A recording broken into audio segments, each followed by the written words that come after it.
In 1347, Europe's greatest advantage became one of its greatest vulnerabilities. The ships, roads, markets, and ports that made cities richer also gave a deadly disease something priceless: transportation. Within a few years, communities from Mediterranean ports to northern villages were losing people at a scale almost impossible to imagine. Families disappeared, work stopped, graves filled faster than they could be dug, and the most terrifying part was that nobody could see the real enemy. The Black Death was not simply a story about rats, dirt, or medieval ignorance. It was a story about a connected world meeting a microscopic killer it did not understand.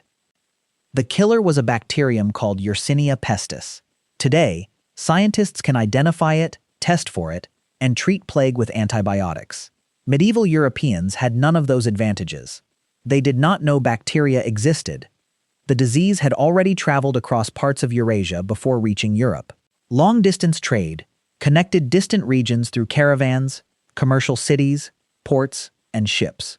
Those networks moved silk, grain, spices, metals, animals, people, and unfortunately, disease.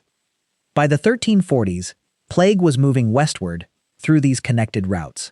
One important gateway was the Black Sea region. From there, merchant vessels sailed toward Mediterranean ports. In 1347, plague appeared in Sicily. Ships arriving from the eastern Mediterranean became part of the disease's entry into European trade networks. That was the first major problem. Ships were not carrying only sailors and cargo. They could also carry rodents and their parasites. Yersinia pestis can circulate among rodents. Fleas feeding on infected animals can acquire the bacterium.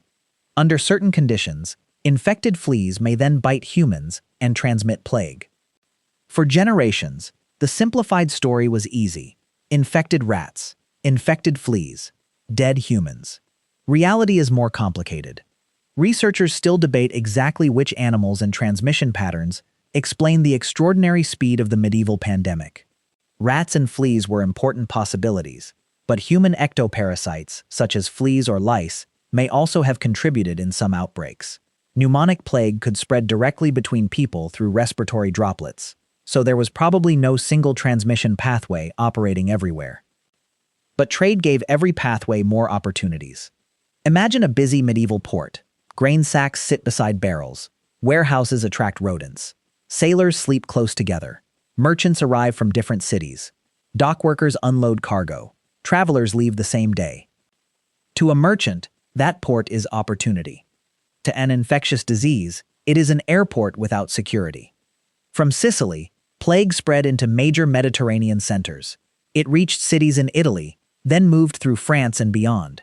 Merchant roads, river routes, and shipping networks repeatedly connected infected communities with new ones. The disease was effectively following medieval Europe's economic map.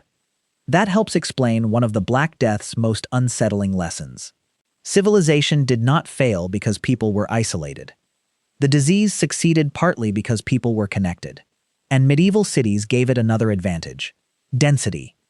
Cities were crowded by the standards of the time. People lived beside workshops, markets, animals, food storage, waste, and water sources. Sanitation systems varied enormously, but many communities lacked anything resembling modern sewage treatment or organized waste management. Human waste could accumulate in cesspits. Animals lived surprisingly close to people. Grain storage attracted rodents. Narrow streets concentrated human activity. But calling medieval people simply filthy misses the point. They cleaned homes, removed waste, regulated markets, and worried about foul environments. Some towns had sanitation rules. The real problem was that nobody understood microbial transmission. You cannot design germ theory into public health before germ theory exists. When people started dying, doctors interpreted the disaster using the knowledge available to them. Some blamed corrupted air, often called miasma. Others looked to astrology, environmental disturbances, or divine punishment. Treatments could include herbs, perfumes, bloodletting, prayer, or attempts to purify supposedly dangerous air. None targeted Yersinia pestis.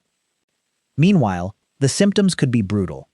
Bubonic plague often produced fever, weakness, and painfully swollen lymph nodes, called buboes, commonly appearing near the groin, armpit, or neck. If infection entered the bloodstream, septicemic plague could develop. If the lungs became infected, pneumonic plague could become especially dangerous because respiratory transmission was possible. Then came the speed. The Great European Wave unfolded mainly between 1347 and 1351, although plague returned repeatedly afterward. Tens of millions died. Estimates vary because medieval population records are incomplete, but enormous portions of some communities disappeared. Think about what that means socially. The baker dies, then the person delivering grain dies, then customers die.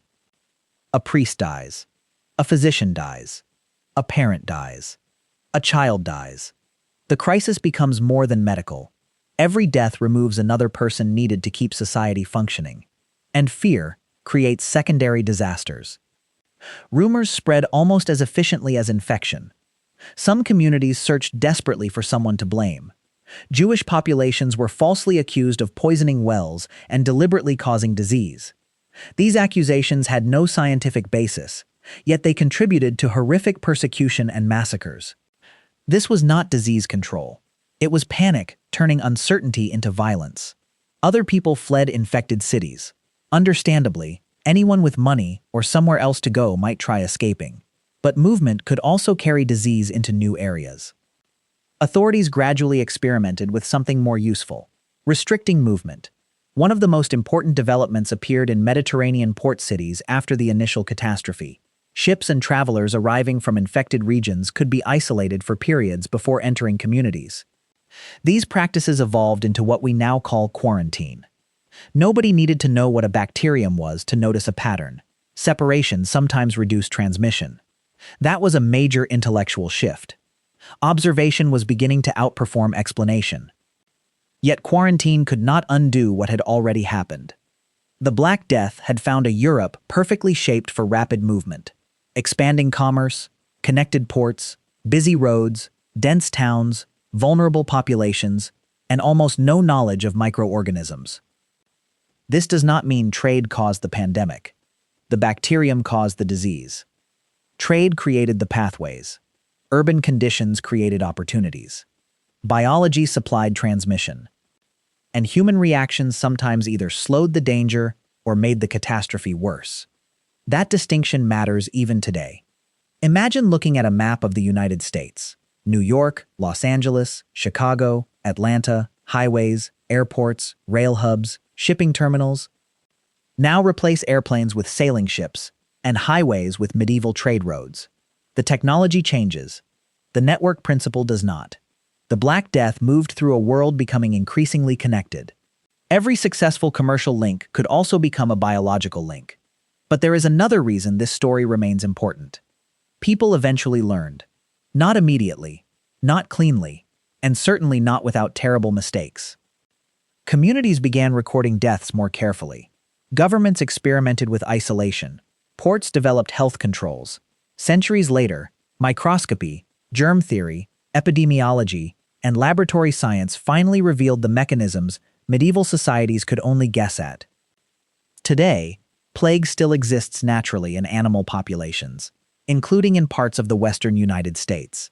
But modern diagnosis, antibiotics, surveillance, sanitation, and public health make a 14th century catastrophe far less likely. That contrast is the real payoff. The Black Death did not conquer Europe because medieval people were uniquely foolish. It conquered Europe because a dangerous bacterium entered highly connected human networks before humans possessed the scientific tools to recognize what was moving through them. The roads carried merchants. The ships carried wealth. The cities created opportunity. And hidden inside that successful system traveled something nobody knew existed. The darkest lesson of the Black Death is also one of public health's most important. Connection creates power, but connection also creates pathways. What determines the outcome is how quickly we understand what is traveling through them.